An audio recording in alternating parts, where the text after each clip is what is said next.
Hello বন্ধুরা, কেমন আছো তোমরা? আশা করি সবাই খুব ভালো আছো।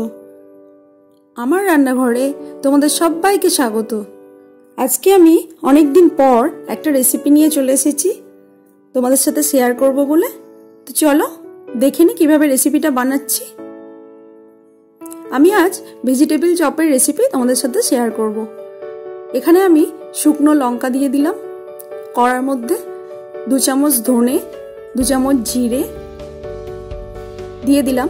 এবারে আমি এটা একটা মশলা তৈরি করে নেব। আমি এটা শুকনো কড়ার মধ্যে ভেজে নিচ্ছি।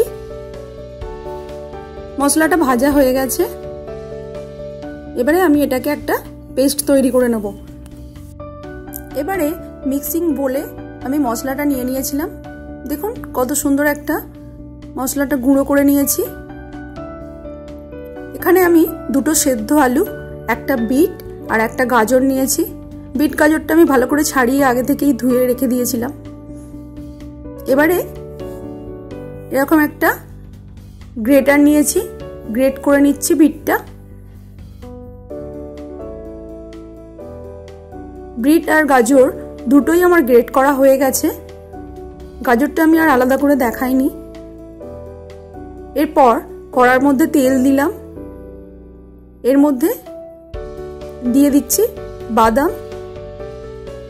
বাদামগুলো ভালো করে ভেজে নেব, লাল লাল করে ভেজে নিতে হবে বাদামগুলো।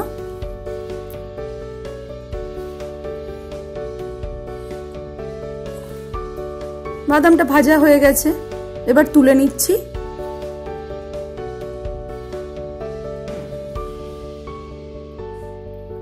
এবারে ওই তেলের মধ্যেই দিয়ে দিলাম 5 ফোড়ন আর দিয়ে দিলাম কাঁচা লঙ্কার কুচি। ভালো করে ভেজে নিলাম। এবারে এর মধ্যে দিয়ে দিলাম 1/2 চামচ মতো আদা। ঝালটা আপনারা যে যার ইচ্ছা মতো ব্যবহার করবেন। আমি অল্পই কাঁচা লঙ্কা কুচি দিয়েছি।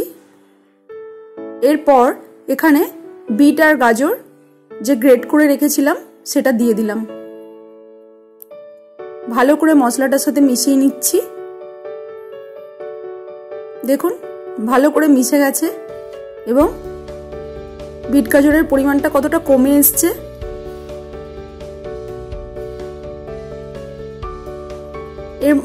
এই পর্যায়ে এর মধ্যে দেব শুকনো লঙ্কার গুঁড়ো 1/2 চামচ।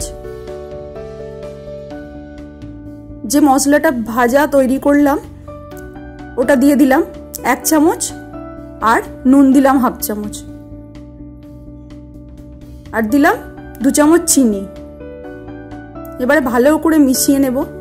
যেহেতু ভেজিটেবল চপ একটু মিষ্টি মিষ্টি হয় তাই আমি এখানে চিনি ইউজ করলাম। আপনাদের যদি পছন্দ না হয় চিনিটা নাও দিতে পারেন। আবারও ভালো করে মশলাগুলো মিশিয়ে নিলাম। এবারে এর মধ্যে দিয়ে দিলাম ভেজে রাখা বাদামগুলো।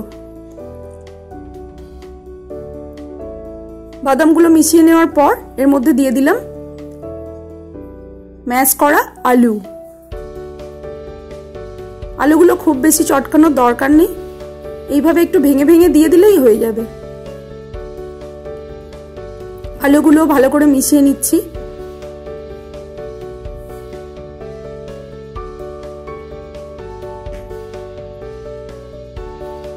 দেখুন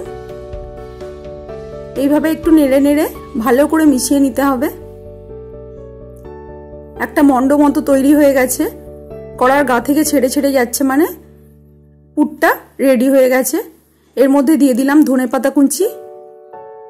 আবারও ভালো করে মিশিয়ে নিলাম। তো দেখুন বন্ধুরা, পুরটা আমার একদম রেডি হয়ে গেছে চপের জন্য। এবারে এটাকে একটু ঠান্ডা করে নেব। আমি 10 মিনিট মতো ঠান্ডা করতে রেখে দিয়েছিলাম থালায় চাড়িয়ে। এবারে এখান থেকে ছোট ছোট বলের আকারে নিয়ে এরকম লম্বা লম্বা শেপ দিচ্ছি আমি। আপনারা যে যার ইচ্ছা মতো যে কোনো শেপ দিতে পারেন। যেহেতু ভেজিটেবল চপ এইরকম শেপেরই বেশিরভাগ হয় তাই আমি একটু এরকম লম্বা লম্বা করে শেপ দিয়ে নিচ্ছি। সাইজটা আপনারা যে যার ইচ্ছা মতো করতে পারেন। দেখুন সবকটা ভেজিটেবল চপ আমার শেপ দেওয়া হয়ে গেছে। এবারে এর মধ্যে দিয়েছি 5 চামচ কর্নফ্লাওয়ার আর একটু জল দিলাম। কর্নফ্লাওয়ারটা গুলে নিচ্ছি, খুব পাতলাও হবে না আবার খুব মোটাও হবে না, সেইভাবেই গুলতে হবে কর্নফ্লাওয়ারটা। একটা বাটির মধ্যে কর্নফ্লাওয়ার নিয়েছি আর এক জায়গায় নিয়েছি ব্রেড ক্রাম্বস। এখানে কর্নফ্লাওয়ারের মধ্যে ভেজিটেবল চপটা মন্ডটা চুবিয়ে আবার ব্রেড ক্রাম্বসে দিচ্ছি। এইভাবে চপগুলো গড়ে নিতে হবে। দেখুন আমি সব চপগুলো এইভাবেই করে নিচ্ছি। এইভাবে প্রত্যেকটা চপ করে নিয়েছি। আবারও ডবল কোট করে ঠিক সেম ভাবেই আবারও করছি। ডবল কোট দিলে আমার মনে হয় তেলটা একটু কম টানে, তাই আমি প্রত্যেকটা চপেই ডবল কোট করে নেব। আবারও কর্নফ্লাওয়ারে চুবিয়ে ব্রেড ক্রাম্বসে দিয়ে দিচ্ছি। দেখুন ঠিক এইভাবেই প্রত্যেকটা চপ আমি গড়ে নেব। দেখুন চপগুলো সব রেডি হয়ে গেছে একদম। এবারে ভাজার পালা। আমি কড়ার মধ্যে তেল দিয়ে দিচ্ছি। আবারও আমি সরষের তেলেই ভাজবো চপগুলো। তেল ভালো করে গরম হয়ে যাবে, তারপর চপগুলো ছাড়বো। এখানে তেলটা গরম হয়ে গেছে। এইবারে মিডিয়াম আঁচে আমি চপগুলো দিয়ে ভাজবো।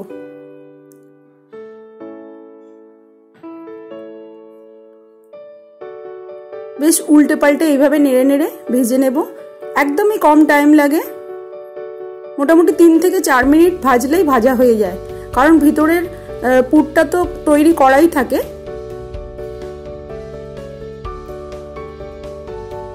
দেখুন চপগুলো কত সুন্দর কালার হয়েছে, একদম রেডি। আমি এগুলো 3 থেকে 4 মিনিট মিডিয়াম আঁচে ভেজেছি। দেখুন এই রকম ব্রাউন কালার হবে। এইভাবে আমি সব চপ ভেজে নিয়েছি। বিকেলে বা সন্ধ্যায় এইরকম চপের রেসিপি হলে কিন্তু খুব ভালো লাগে। বলুন কত সুন্দর খেতে লাগে। এরকম গরম গরম চপ হলে তো আর কথাই নেই। তো বন্ধুরা, যদি রেসিপিটি ভালো লেগে থাকে তাহলে প্লিজ চ্যানেলটি লাইক, কমেন্ট এবং সাবস্ক্রাইব করে আমার পাশে থাকবেন। আমার পুরনো নতুন বন্ধুদের আমার অনেক অনেক ভালোবাসা আর তোমাদের জন্য অনেক শুভকামনা। খুব ভালো থাকবে, সুস্থ থাকবে। আজকে আমার রেসিপি এই পর্যন্তই। দেখা হচ্ছে পরবর্তী কোনো রেসিপি নিয়ে। ততক্ষণ টাটা।